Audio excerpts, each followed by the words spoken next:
was one of India's biggest sex scandal, and a lot of people are not aware about it at all. Case where nearly 100 teenage girls were sexually abused laid bare a toxic mix of religious reach and political impunity.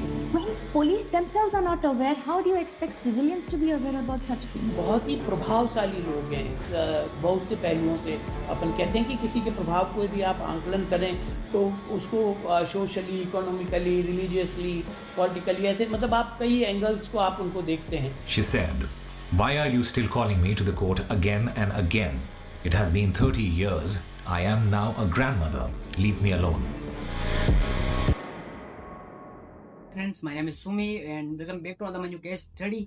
सो आज की video में start तो करेंगे, लेकिन video start करने से पहले मैं बोलूँगा कि अगर आप वॉयलेंस को अवॉइड करते हो, आपको वॉयलेंस पसंद नहीं है, तो आप इस वीडियो को स्किप कर सकते हो। क्योंकि और खासकर लड़कियाँ, क्योंकि आज की इस वीडियो में मतलब लड़कियों का जो नंबर था वो 250 था और 250 लड़कियों के साथ शोषण हुआ था। और बाद में जो उनको जस्टिस मिला था कोर्ट से, वो मतलब बहुत ही ज़्यादा डिस्कस्टिंग गलत था। मतलब मेरा खुद का दिमाग चकरा गया यार ये सुनकर। और जब मैं इस केस के बारे में पढ़ रहा था तो मुझे खुद कुछ समझ नहीं आ रहा था। तो मैं बोलूँगा अगर आप में इतना सहन शक्ति वगैरह कुछ नहीं है तो आप इस वीडियो को अवॉइड कर सकते हो। बाकी इस वीडियो को वॉच भी करो, बहुत अच्छी वीडियो है और बहुत कुछ सीखने को मिलेगा। तो या let's go starting this video and watch this video. Ajmer जो कि काफ़ी फेमस है अपने होली स्थलों को लेकर, जिसमें दुआओं के कारण अजमेर दरगाह शरीफ को काफ़ी माना जाता है। लेकिन इसी जगह पर एक स्कूल हुआ करती थी जो शायद आज भी है। हाँ, उस स्कूल का नाम था सोफिया सेकेंडरी स्कूल, जिसमें लड़कियां पढ़ती थी और वो मतलब एक गर्ल्स स्कूल थी। तो ऑब्वियसली उसमें काफ़ी सारी लड़कियां पढ़ती थी, बहुत बड़ा नंबर था उसमें। तो जिसमें जिसमें मिडिल क्लास फैमिली की लड़कियां भी आती थी और काफ़ी सारी मतलब जो हाईएस्ट उस टाइम हुआ करते थे लोग, जो फैमिली थी, वो लोग भी उन लोगों की लड़कियां भी यहाँ पर पढ़ने आती थी। तो अफकोर्स सी बात है कि गर्ल्स स्कूल होने के कारण यहाँ पर लड़कियां लड़कों से अंदर नहीं मिल सकती थी, लेकिन बाहर काफ़ी सारे लड़के वहाँ पर आया करते थे, बैठा करते थे लड़कियों से मिलने के कारण, लड़कियों को देखने के कारण। तो इनमें से ही एक लड़के से मिली थी जिसका नाम था फारूक चिश्ती। और इन दोनों के बीच काफ़ी गहरी दोस्ती हो गई थी और जैसे जैसे टाइम बीता ये दोस्ती प्यार में बदल गई थी। और बाद में जो कि सारे कपल्स करते हैं, आज भी करते हैं, कि अपने मतलब जो है रिलेशनशिप में जिसके भी साथ हम हैं उससे हम मिलने के लिए स्कूल बंक मार के जाते हैं, मतलब अपनी लैंग्वेज में बोले तो गेड़ी मारते हैं। तो इसी के लिए तो जो लड़की थी मतलब फारूक के लिए काफ़ी बार स्कूल छोड़कर उसके साथ जाती थी, उससे मिलने जाती थी। तो एक बार क्या हुआ था ना कि वो उससे मिलने के लिए उसके फार्म हाउस पे गई थी। फारूक ने उसको अपने फार्म हाउस पे बुलाया था। तो वो काफ़ी देर तक बैठे थे, उन्होंने बातें करी। और फिर जो फारूक है उसने उस लड़की को काफ़ी सेफ फील कराया। उसके बाद उसने उसे सेक्स के लिए अप्रोच करा and they pass did it. हाँ, और इसके बीच फारूक ने काफ़ी सारी प्राइवेट फोटोज भी क्लिक कर ली थी उस लड़की की, जो वो वहाँ पर क्लिक कर रहे थे। तो बाद में फारूक एकदम से स्विच हो गया। और बाद में कुछ दिन बाद जब फारूक ने उस लड़की को वापस वहाँ पर बुलाया तो उसने वो फोटोज़ के नेगेटिव्स उस लड़की को दिखाए और उसने उस लड़की से कहा कि तो जो अभी तो ये जो फोटोज़ है वो मैं देख रहा हूँ, तो जो बाद में सारा एरिया ये फ़ोटो देखे या सारा अजमेर जो है ये फ़ोटोज़ देखे तो क्या होगा। तो उस लड़की ने उसे बोला कि तुम ऐसा क्यों कर रहे हो। तो वो लड़की ने मतलब जो फारूक था उसने उसे कहा कि ये फ़ोटो मैं डिलीट कर सकता हूँ या फिर तुम्हें दे सकता हूँ अगर तुम अपनी एक और फ्रेंड को यहाँ पर मेरे पास लेकर आओ और मैं जो चाहूँगा उसके साथ करूँगा। उसके बाद मैं ये सारी फ़ोटोज़ तुम्हें दे दूँगा। और यहाँ से ही शुरुआत होती है अजमेर के ही नहीं, इंडिया बिगेस्ट सेक्स स्कैंडल के बारे में। सबसे पहले हम फारूक चिश्ती के बारे में जानते हैं। फारूक चिश्ती अजमेर यूथ कांग्रेस का प्रेसिडेंट था और इसके साथ उसके दो दोस्त भी थे, जिसका नाम था, एक का नाम था नफीस और दूसरे का नाम था अनवर। तो वो भी फारूक के साथ ही उसी पार्टी के वाइस प्रेसिडेंट और बेसिस थे। तो और फारूक चिश्ती की फैमिली का नाम पॉलिटिशियन फैमिली में आता था और वो काफ़ी माने जाने जाते थे अजमेर में उस टाइम। तो और अजमेर और फारूक की फैमिली का भी जो है वो बैकग्राउंड जितना भी था वो विलियंस से भरा हुआ था। और बाद में मैं बता रहा हूँ कि जो ये तीनों फ्रेंड्स थे, फारूक, नफीस और अनवर, इन तीनों ने इस जो वो ये कर जो फारूक ने ये सब किया था, इन तीनों ने साथ में बैठकर प्लानिंग बनाई थी। इन्होंने क्या करना कि बहुत ही सोच समझकर सोफिया सेकेंडरी स्कूल को टारगेट किया, क्योंकि उनको ये पता था कि वहाँ पर सारी लड़कियाँ पढ़ती है, तो इन्होंने उसी स्कूल को टारगेट किया था, और खासकर मतलब लड़कियों के लिए। शुरुआत एक लड़की से करी थी, और अब धीरे धीरे इनकी एक चेन बन गई थी जिसमें 250 लड़कियां शामिल हो चुकी थी। और अब क्या करता ना कि फारूक जिस भी लड़की को बुलाता था अपने फार्म हाउस पर, उनके साथ वो पहले वहाँ पर शोषण करता, फिर बाद में उनकी फोटो लेता, उनसे वो सेम ही वादे प्रॉमिस करता कि तुम अपनी फ्रेंड को लेकर आओ और मैं तुम्हारी फोटो डिलीट कर दूंगा, तुम्हें दे दूंगा, तुम फिर जला दूंगा अगर तुम अपनी फ्रेंड को यहाँ पर लेके आते हो। ऐसे करते करते ये बहुत ही ज्यादा होने लगा था। वो किसी को बता भी नहीं सकती थी, क्योंकि वो डर रही थी कि अगर हम किसी को जगह बताएंगे तो लोग उल्टा हम पर ही शक करेंगे। तो इसके चलते ही काफी सारी लड़कियां धीरे धीरे सुसाइड करने लगी थी, और एक ही जगह पर सारी लड़कियां मतलब यहाँ पर सोफिया स्कूल के होने के कारण वो सुसाइड कर रही थी एक साथ ही। तो लोगों को डाउट होने लगा कि एक ही साथ ऐसे ये सब कैसे हो सकता है। और इसी के बीच फारूक चिश्ती से जो है काफी सारे लोग और भी जुड़ चुके थे, काफी लोग थे, जिसमें वो काफी सारे लोग वर्कर्स थे, और बहुत बड़ा जो नाम आता है वो पॉलिटिशियंस का भी आता है। तो इसी बीच क्या हुआ ना कि एक वर्कर ने जो एक लड़की के साथ उसने पहले शोषण किया था, बाद में जो भी उसने वहाँ पर फोटोज वगैरह ली थी, तो उसने क्या करा, वो फोटोज का जो नेगेटिव्स था, उस टाइम क्या होता था ना कि एक मतलब कि आज के जो हमारे पास कैमरे हमारे पास ये फ़ोन वगैरह से, तो इसमें हम कुछ भी मतलब हम शूट कर लेते हैं फोटोज वगैरह वीडियोस। उस टाइम ऐसा नहीं हुआ करता था, उस टाइम अलग कैमरा था। मतलब आपने भी उनके बारे में सुना होगा, एक नेगेटिव आता था जो उसमें से फोटो निकालने के लिए वो उन्हें फोटो स्टूडियो में जाना पड़ता था, और वहाँ से वो फोटो मतलब वापस लेते थे।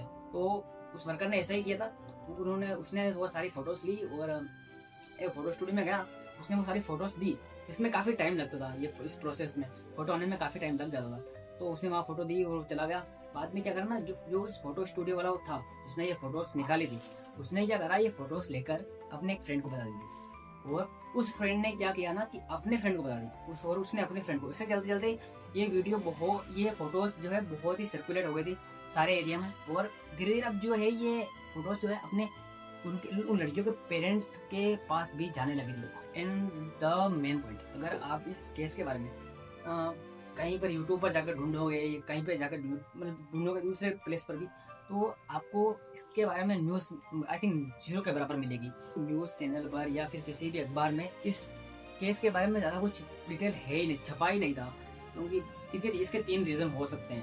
पहली बात ये हो सकती है कि देखो, ये जो भी हुआ था वो लड़कियों के साथ हुआ था, तो अगर ये केस मतलब बाहर लोगों के सामने आता तो ऑफकोर्स लड़कियों की जो है बदनामी होती, तो जिसके चलते मतलब लड़कियों की फैमिली ने ये बात बाहर नहीं बताई थी। और दूसरी बात ये हो सकती है कि अनवर जो फारूक था वो एक बहुत ही बड़ी पॉलिटिशियन फैमिली से आता था, तो उसके खिलाफ लोग आवाज़ तो उठा भी नहीं सकते थे, तो लड़ना तो बहुत ही बड़ी बात है। और तीसरी जो मेन पॉइंट है वो ये हो सकता है कि उस टाइम उस दौर में जब हिंदू मुस्लिम बहुत हुआ करता था और एकदम से ये केस सामने आता तो दंगे भड़क सकते थे। क्योंकि अगर आप भी सोचो कि हिंदू और मुस्लिम तो हमारे देश में काफ़ी टाइम से चलता ही आ रहा है, और जहाँ सोफिया सेकेंडरी स्कूल में काफ़ी सारी लड़कियाँ जो है हिंदू ही थी, लगभग उनकी जो जितने भी उन्होंने जिन लड़कियों के साथ ये सब करा था वो हिंदू ही थी। तो जो फारूक और उसकी जो दोस्त है वो सारे मुस्लिम थे, तो ऑब्वियसली दंगे तो भड़कने ही थे, और जो सारे पॉलिटिशियन हैं इसका फ़ायदा भी उठा सकते थे। बाद में 1992 में एक रिपोर्टर को ये सारी फोटोज वगैरह मिल गई थी। काफ़ी सारी लड़की मैं जैकेट उतार देता हूँ, मेरे को गर्मी लग रही थी। तो बाद में क्या हुआ ना कि एक रिपोर्टर को ये सारी लड़कियों की फ़ोटोज़ मिल गई, काफ़ी सारी लड़कियों को फोटोज से मिली थी। तो क्या हुआ ना कि उसने अपने जो है कलीग को वहाँ पर बुलाया और उससे कहा कि हम इन लड़कियों को ब्लैकमेल भी कर सकते हैं। अगर सोचो, अगर एक लड़की को भी हम ये बोलेंगे कि हमारे पास तुम्हारी फ़ोटोज़ वगैरह है और हम ये मतलब वायरल कर देंगे, तो वो लड़की माने जाएगी और कौन मानेगी। और सोचो, अब ये सोचो कि ये जो बात बोल रहा था वो एक रिपोर्टर था, और सोचो कितनी सारे मतलब और लोग थे जो ये बात बोल रहे थे, और ये सारी लड़कियों की फोटोज मिल गई, काफी सारी लड़कियों को फोटोज से मिल गई थी। तो क्या हुआ ना कि उसने अपने जो है कलीग को वहाँ पर बुलाया और उससे कहा कि हम इन लड़कियों को भी हम ये बोलेंगे कि हमारे पास तुम्हारी फोटोज वगैरह है और हम ये मतलब वायरल कर देंगे, तो वो लड़की माने जाएगी और कौन मानेगी। और सोचो, अब ये सोचो कि ये जो बात बोल रहा था वो एक रिपोर्टर था, और सोचो कितनी सारे मतलब और लोग थे जिनके पास ये फोटोज वगैरह थी, दूध वाला और या फिर जो मतलब वो जहाँ से वो सामान लेके आते थे, और भी उनके जो टीचर्स थे, कितने लोगों ने उनको इसी के चलते उनका भी शोषण करा होगा।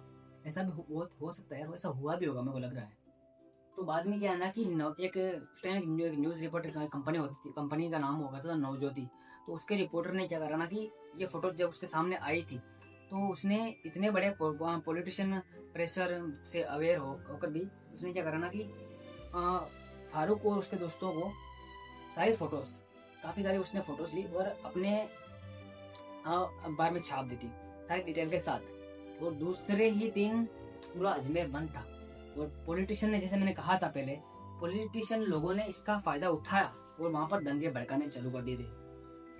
अब 4 अक्टूबर की रात जब जो रिपोर्टर था नवज्योति का, उनका नाम था मदन सिंह, तो जब वो अपने घर जा रहे थे तो उन्होंने नोटिस करा कि काफी देर से एक मारुति वैन उनका पीछा कर रही है। तो मतलब एक सोचो, मतलब एक जो पैदल इंसान चल रहा है उससे ऑब्वियसली है कि वो वैन उससे आगे निकल सकती है, लेकिन वो वैन आगे नहीं निकल रही थी, उनका पीछा कर रही थी। तो जब उन्होंने नोटिस किया, जब वो पीछे मुड़े तो उन्होंने ये देखा कि एक उसमें वैन में 4 लोग हैं और उस जो वैन में फ्रंट सीट पर जो आदमी बैठा है उसने अपना हाथ बाहर निकाला और वो जो मदन सिंह है उन पर गोली फायर कर दी। उनको मदन को जो है वो गोली उनके राइट हिप पर जाकर लगी थी, जिससे वो चल नहीं पा रहे थे। तो उन्होंने मतलब जल्द ही अगर एक पास में नाला था उसमें उन्होंने छलांग लगा दी थी। तो और गोली की आवाज़ बहुत ही जोर से आ रही थी, तो जो आसपास के लोग थे वो भी वहाँ पर भाग के आ रहे थे। तो वो 4 लोगों ने वहाँ पर देखा कि लोग आ रहे हैं तो वो वहाँ से भाग गए थे। तो फिर बाद में मदन सिंह जी को हॉस्पिटल लेकर गए, उन्हें एडमिट कराया गया। उनकी जान तो बच गई थी, लेकिन वो मतलब बहुत ही कमज़ोर हो गए थे गोली लगने से, तो इसीलिए वो कुछ बोल नहीं पा रहे थे, वो वहाँ पर ही एडमिट रहे। तो 5 अक्टूबर, आई थिंक शायद 5 या 6 अक्टूबर थी, वो वहाँ पर रात के 12 बज रहे थे। वो 3 लोग जिन्होंने अपना मुंह बांध रखा था वहाँ पर हॉस्पिटल में आए और मदन सिंह जी को वहाँ पर उन्होंने गोली मार दी और वहाँ पर मदन सिंह जी की डेथ हो जाती है। द मेन थिंग इज लड़कियों का क्या हुआ। तो जो 50 लड़कियों में से 32 लड़कियां सामने आई, पुलिस स्टेशन गई और उन्होंने ये रिपोर्ट दर्ज करी कि हमारा शोषण हुआ है। लेकिन 32 लड़कियां क्यों सामने आई थी, इसका कारण ये है कि पहली बात तो जब लड़कियां पुलिस स्टेशन में जाएगी तो ऑब्वियसली उनकी जो रेपुटेशन, उनका नाम सामने आएगा, तो ये ऑब्वियसली डाउन होगी, उनका नाम बदनाम होगा ही। और दूसरी बात ये थी कि फारूक चिश्ती की पॉलिटिशियन फैमिली से जो कनेक्शन थे लोगों के, दूसरे पॉलिटिशियन लोगों से जो इस केस में भी शामिल थे, उन्होंने उन लड़कियों को, मतलब सारी लड़कियों को धमकियां देना चालू कर दिया था कि तुम किसी को कुछ नहीं बताओगे नहीं तो हम तुम्हारी फैमिली को मार देंगे। इन 32 लड़कियों को भी ये सेम धमकियां दी गई थी, जिसमें बाद में ये 32 लड़कियों से घटकर सिर्फ 2 लड़कियां बच चुकी थी। बस यही थी जो मतलब आगे मतलब ये डटी रही कि उन्होंने हमारे साथ गलत किया है। बाद में पुलिस ने 2 ही दिन में 12 लोगों को पकड़ा था और इनमें से 8 लोग जो है मेरे छोटे उस टाइम भाग गए थे और आज तक अभी के समय में भी वो नहीं पकड़े गए हैं। एंड इवन दो ये केस बहुत ही बड़ा हो चुका था, तो इस ये केस जो है कोर्ट में 6 साल तक चला था। और इस बीच में मतलब 6 साल मैंने इस 6 साल में काफ़ी सारी लड़कियों ने और भी जो थी उन्होंने सुसाइड कर लिया था और काफ़ी सारी लड़कियां तो अजमेर छोड़कर चली गई थी अपनी फैमिली के साथ। और इसके साथ और भी जो क्रिमिनल थे वो भी अजमेर छोड़कर भाग गए थे। इन बाद में जाकर उन जो लोगों को पकड़ा गया था उन लोगों को सज़ा मिली उम्र कैद की।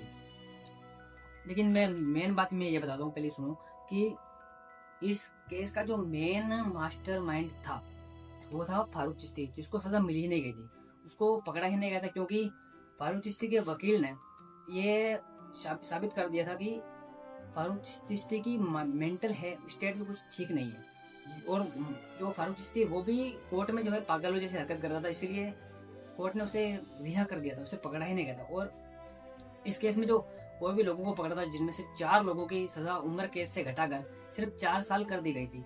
और जो और भी लोग थे जिन्हें पकड़ा गया था वो धीरे धीरे करके जमानत पर बाहर आ गए, तो निकल भी गए जमानत बाहर। और यार जो इस केस के मुझे समझ नहीं आ रहा कि मास्टरमाइंड जो तीनों लोग थे वो फारूक चिश्ती, नबी चिश्ती और अनवर चिश्ती, उनको तो पकड़ा ही नहीं गया। तो वो बाद में वो खुलेआम अजमेर में घूम रहे थे, उनके साथ कुछ भी नहीं हुआ था। तो अब 2007 में फारूक चिश्ती को कोर्ट ने सज़ा सुनाई कि वो दोषी है और उन्हें उसे उम्र कैद की सज़ा मिल गई। यार मतलब 1998 से लेकर 2007 कितना बड़ा गैप हो गया था यार ये। और बाद में जो है अभी भी हैप्पी एंडिंग नहीं हो रही थी यार। और बाद में जो है 2013 में कोर्ट की तरफ से ये स्टेटमेंट आया कि मतलब फारूक चिश्ती को उसकी की सज़ा बहुत अब मिल चुकी है, अब उसके साथ बहुत ही ज़्यादा गलत हो चुका है, तो अब उसे छोड़ देना चाहिए था। तो अब उसे फिर बाद में उसे छोड़ भी दिया गया था। और अभी भी फारूक चिश्ती अजमेर में ही रहता है और वो आराम से घूम रहा है। और अब तो मतलब उसकी दहशत और भी ज़्यादा हो गई, अब तो वो भी बड़ा दादा बन गया, वो है अभी भी अजमेर में है। और यार अब मैं ज़्यादा कुछ बोलूँगा नहीं, मैं इस वीडियो को बंद करने वाला, क्योंकि ऐसा जस्टिस जो लड़कियों के साथ हुआ था, 250 लड़कियों के साथ जो जस्टिस हो रहा था, क्या ये सही था? ये सीधा जो है गलत है यार। अगर उसे 2007 में पकड़ ही लिया गया था तो उसे 2013 में छोड़ा क्यों गया था? I don't know why, but या मुझे तो ये लगता है कि ये बहुत गलत है। और आपको क्या लगता है इस केस के बारे में, आप हमें कमेंट कर सकते हैं। देखो तो यार मैं इस वीडियो को एंड करने से पहले मैं आपको यही बोलूँगा कि आप हमारे चैनल को सब्सक्राइब कर सकते हैं। आपको कुछ नहीं मिलेगा क्योंकि मैं बहुत ही मैं करता हूँ, सारी जो न्यूज़ है वो ढूंढता हूँ और आपके लिए लेकर आता हूँ। तो सब्सक्राइब तो प्लीज़ कर ही सकते हो और लाइक करने में आपको कुछ नहीं जाएगा।